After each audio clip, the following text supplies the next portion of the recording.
Hello दोस्तों, welcome back to my channel. दोस्तों, आज जो हम कहानी पढ़ने जा रहे हैं वो सास बहू के ऊपर आधारित है।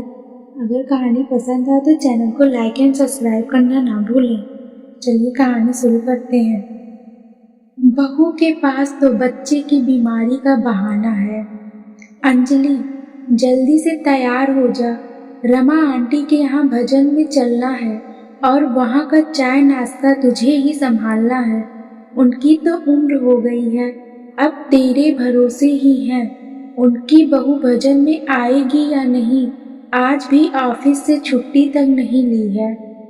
सुषमा जी ने साड़ी पहनते हुए अंजलि को आवाज लगाई और कोई प्रतिक्रिया न मिलने पर वो उसके कमरे में पहुंच गई। अरे, अभी तक तैयार नहीं हुई? कब से कह रही हूँ तैयार हो जा, भजन खत्म होने के बाद चलेगी क्या?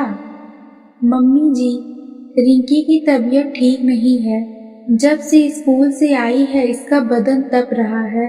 थोड़ा सा खिला कर दवा देकर सुलाया है।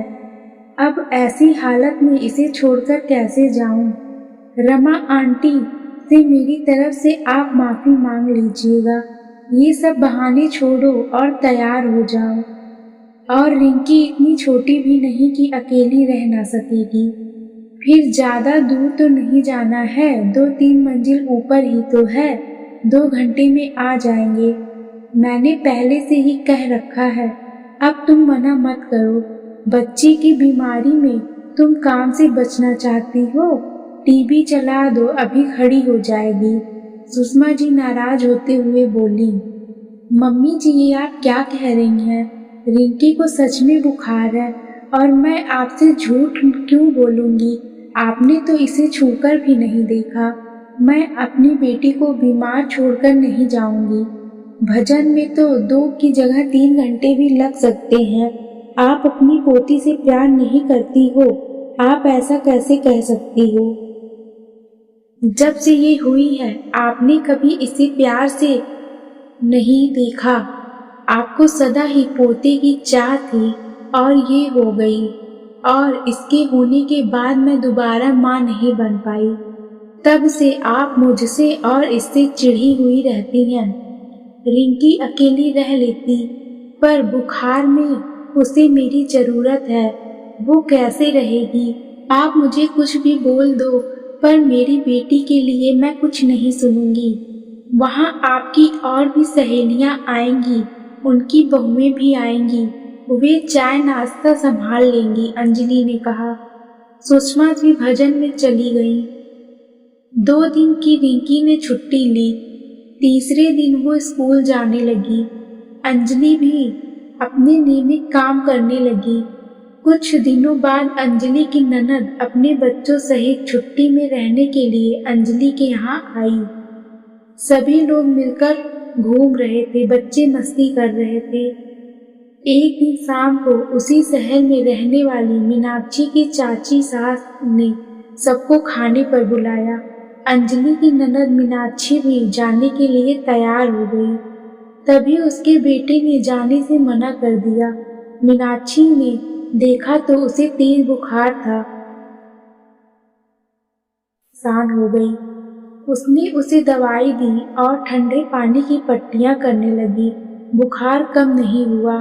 उसने अपनी मम्मी से कहा कि चाची सास को मना कर देते हैं, हमारा आना नहीं होगा। सुषमा जी फोन करने ही वाली थी कि अंजलि ने हाथ रोक लिया। मम्मी जी, आप क्या कर रही हैं? दीदी की चाची सास को लगेगा कि बहू तो बच्चे की बीमारी का बहाना कर रही है। अब दीदी जाएंगी तो बहू होने के नाते उन्हें काम करना पड़ेगा और सारा काम समेट कर आना पड़ेगा। आप दीदी से कहिए कि हम सब चलते हैं, सोनू यहाँ अकेला रह लेगा। फिर बुखार ही तो है, उतर जाएगा। हम लोग 4-5 घंटे में तो आ ही जाएंगे। इस तरह मना करना ठीक नहीं है।